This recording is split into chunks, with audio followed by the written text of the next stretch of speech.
What is up, Houston Rocket fans, guys? What a win. So the Houston Rockets beat the Cleveland Cavaliers in their first summer league game not too long ago. I was live. Thank you guys so much for tuning in. If you watched it, if you enjoyed this video, hit that like button, hit that sub button. I post Rockets content and NBA content every single day. Let's talk about the game because I want to talk about actually Elfrid Shangoon first off. 15 and 15 with 4 rebounds. He had, 7 offensive boards. Shangoon showed me a lot tonight, and he was one of the players that I was most excited to watch because he was the Turkish League MVP at only 18 years old. And you guys know my thoughts on EuroLeague players. They're just different, man. They're ready to compete. And while the Rockets still work on a buyout with Real Madrid to get him back onto the Houston Rockets Summer League roster, hopefully he'll be ready for the next game. I'll keep you guys updated on that. But with Elfrid Shangoon, he got to the line a bunch, and he had a very bad efficiency night, but started making his free throws in the second half, and he put up a great stat line. I mean, 15 for 15 with 4 blocks is phenomenal. And this is a guy I believe is going to come onto the Houston Rockets, get about 25 minutes a night. Sorry. Oh my God. And I think he's actually going to just move some heads. This is a player that I saw in mock drafts as early as 5. I've seen mock drafts pick him at number 5. A lot of mocks actually had him picked somewhere between 5 and 10. And so the fact that we were able to get him at 16 for 2 heavily protected first round picks, it's a massive W. And I was actually live streaming the Pistons Thunder game, and you had a lot of Thunder fans being like, why did we do that trade? I like first round picks. We have so many first round picks though.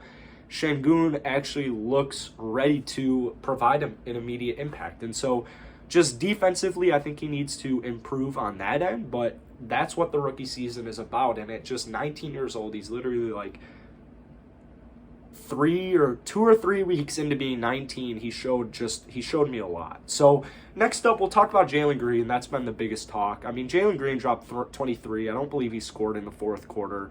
He looked really good in the pick and roll. There were some pick and roll moments with Anthony Lamb, with Shangoon, where it's like he made a really good read. He made a really good pass. And he started off a little rusty. He wasn't shooting the ball too great to begin with, but then he started making some threes, specifically in the second quarter, and that was when he got going. I mean, there were some people in my comment section during the live that thought he was about to drop 30 or 40 points. Honestly, I thought he was about to drop 30, but he took a little bit more of a team approach heading into the fourth quarter, and that's what you want to see because he was heavily ISO. He was taking a lot of shots, and while a lot of them were falling, it was pissing out some Rocket fans off, but that's what you need. That's what you want from Jalen Green. You want that score-first mentality. That's going to be his role on the team. He's a scorer. He's a high-volume shooter, and the more efficient he can get, the more he can do outside of score, it's just even better. So Mobley got locked up tonight. It looked, if you made an analysis after the first game, it looks like Jalen Green was the better pick over Evan Mobley, but it's been one game. Mobley got out-rebounded by Anthony Lamb tonight, which is really funny because Anthony Lamb didn't have a good game. He played good. He played hard, which is why he had 6 rebounds. I believe he had 3 or 4 assists. He played really hard, shooting the ball. The Rockets just honestly struggled as a team. The only player who really shot the ball well was Jalen Green. Josh Christopher, I know you guys want me to talk about Josh Christopher. He's been a guy I've been pretty big on.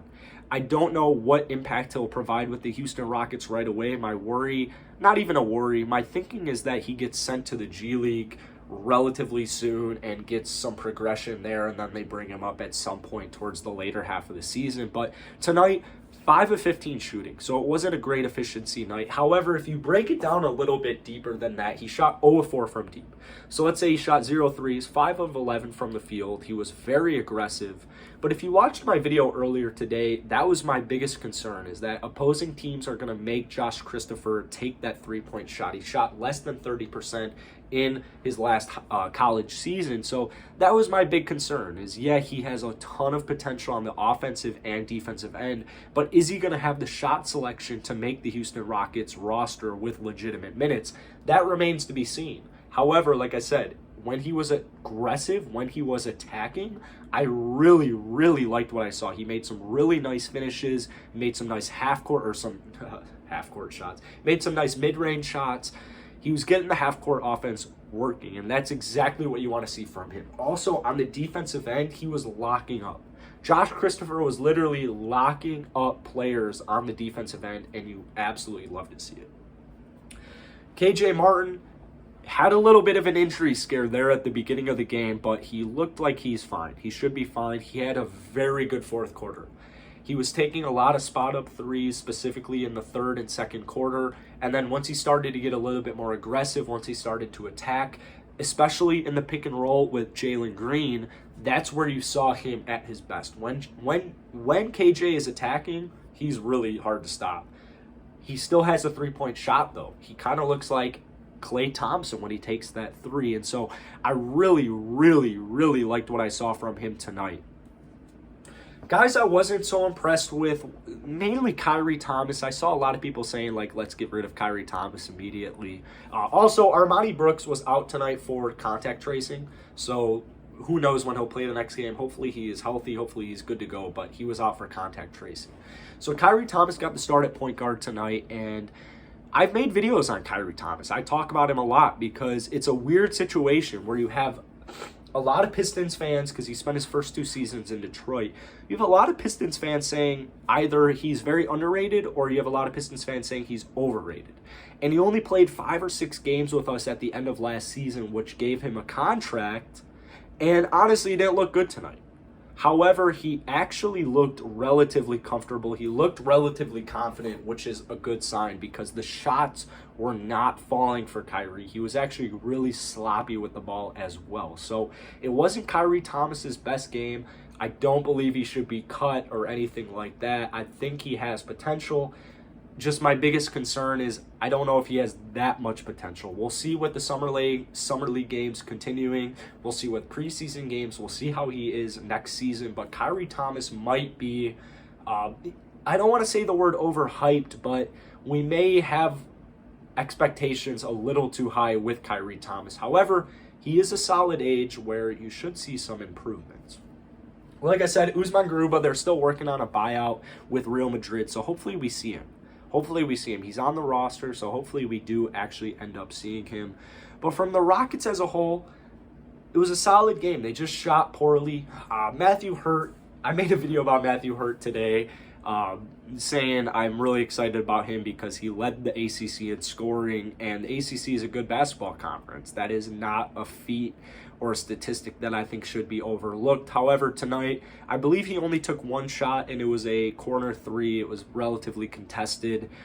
He just looked kind of unathletic tonight. I'd say he looked pretty slow. He looked pretty unathletic. He wasn't showing that much inside scoring potential like I thought he was going to. But for a lot of these guys, it's their first, they're rookies, man. A lot of these guys are rookies, and this is the first run of NBA games that they've ever gotten. So the first game, I don't want to put too much emphasis on the players who did bad. Guys like Kyrie Thomas, maybe even Anthony Lamb, just who didn't shoot the ball well. I don't want to factor that in too much. Even Josh Christopher, Alfred Shangoon, I think all of these guys should get a pass for the first game because it's been a while since any of them have played.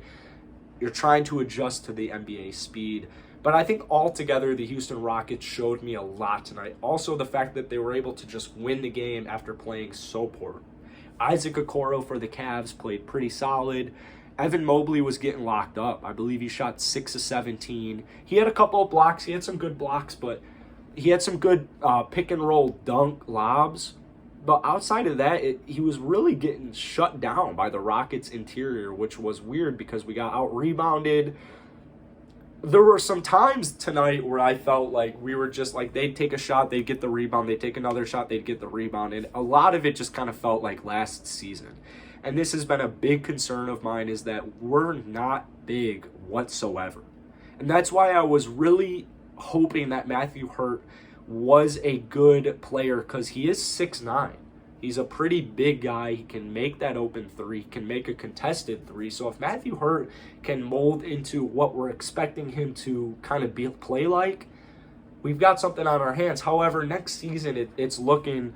Daniel Tice should be an improvement over Kelly Olynyk somehow, as crazy as it sounds. Kelly Olynyk averaged 9 rebounds with the Rockets last season. He averaged 19 and 9.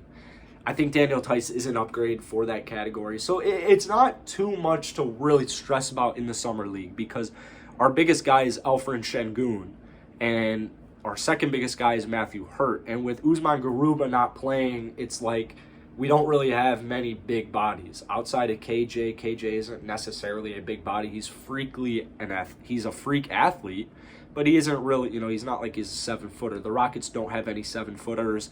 I don't even know if we have any 6'11 guys. Is Shangoon 6'11?